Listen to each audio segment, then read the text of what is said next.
Terima kasih masih bersama kami dalam Damai Indonesia Kok.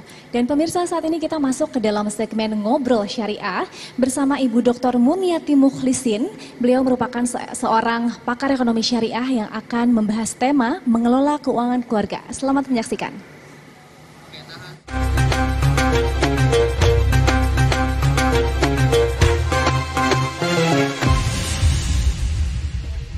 Baik, terima kasih pemirsa. Kita di segmen Ngobrol Syariah bersama Ibu Murniati Mukhlisin atau biasa yang dipanggil Madam Ani ya. Assalamualaikum, sehat Madam? Waalaikumsalam warahmatullahi wabarakatuh. Alhamdulillah sehat. Alhamdulillah sehat. Nah, ini perkara ekonomi syariah atau bagaimana menata atau mengelola keuangan nih, Madam.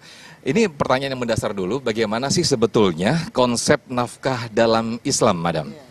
Ya, terima kasih Mas Sofian. Alhamdulillah. Nafkah dalam Islam ini sering memang dijadikan topik pembicaraan sehari-hari ya Mas Sofian ya. Tapi kita sebagai umat Islam, keluarga Muslim harusnya merujuk kepada aturan-aturan syariah, di mana di dalam Al-Quran, A'udzubillahi minasyaitonirrajim, ar-rijalu qawwamuna 'alan nisa wa fadallahu 'ala ba'din ba'dahum 'ala ba'din. Ini menyatakan bahwa laki-laki itu adalah pelindung wanita. Di tafsirnya dijelaskan bahwa laki-laki itu suami, wanita itu istri.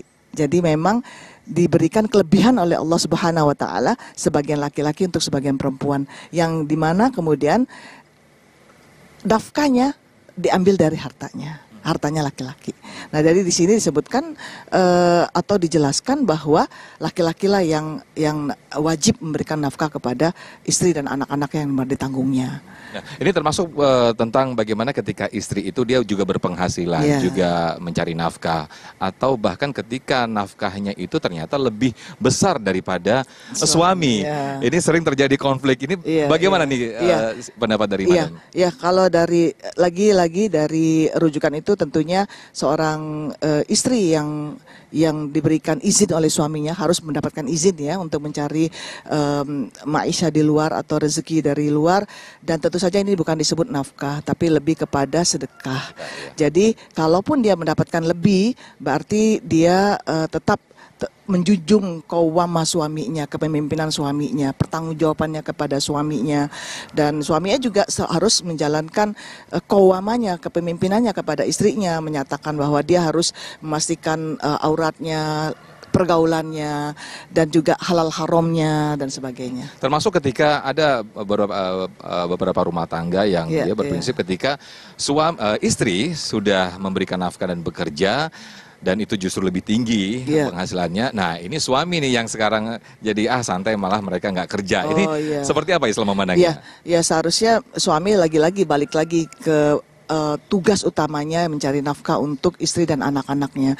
Jadi istri tidak kasihan juga harus dibebankan untuk mencari penghasilan, dan juga dia harus mengurusi rumah tangganya, padahal dia tidak wajib bagi istrinya. Jadi suami harus mengembalikan kodratnya sebagai seorang suami, sebagai seorang laki-laki, yaitu mendapatkan atau menjalankan pertanggungjawaban dia sebagai kepala rumah tangga. Oke, termasuk juga tentang pengelolaan keuangan rumah tangga. Ini menurut konsep Islam sendiri, menurut ekonomi syariah seperti apa, Madam Ani? Ya, jadi pengelolaan keuangan ini saya senang sekali nih ya, Mas Sofian. Laki-laki yang berada di sebelah saya biasanya perempuan terus yang ngomong-ngomongin soal pengelolaan keuangan.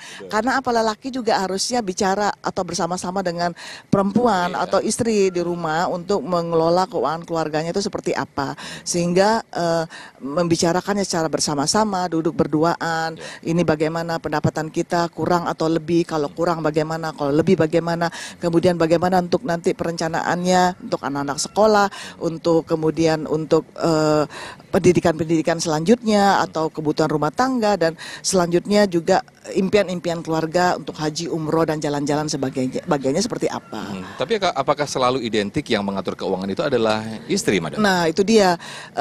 Perempuan karena memang sebagian besar, apalagi kalau sebagian, mungkin kalau kita lihat di beberapa keluarga di Indonesia itu perempuan banyak di rumah, maka suaminya meminta istrinya untuk menjalani. Tidak salah, ada juga kalau saya dapatkan yang suaminya juga yang menulis atau menjalankan pengelolaannya, tidak salah. Yang penting harus dibicarakan berdua. Itu intinya. Baik, sebenarnya untuk mengelola keuangan menurut konsep Islam itu sendiri seperti apa? Karena kita sering terjebak antara keinginan dan juga kebutuhan. Iya, itu dia.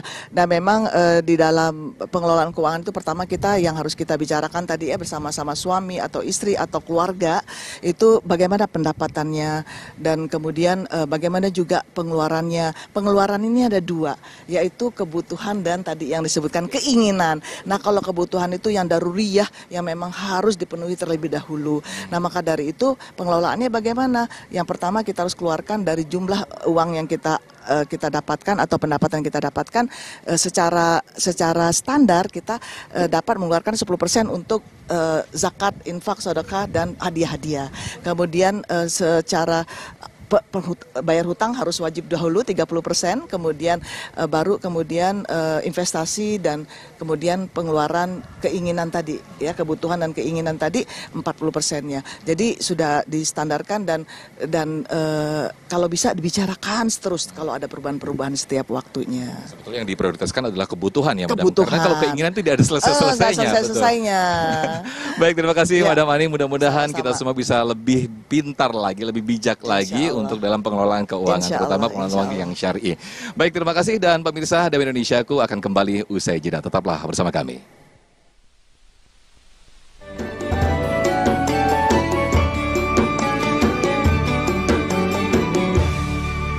Kembali lagi di Damai Indonesiaku pemirsa, dan tidak terasa kami sudah berada di penghujung acara. Dan dengan ini kami pamit, saya Sabrina Raisa. Dan saya Muhammad Sofyan dan juga pendukung acara ini Sarung Wadi Martentu, Sarung kita pamit undur diri. Terima kasih. Wassalamualaikum warahmatullahi wabarakatuh.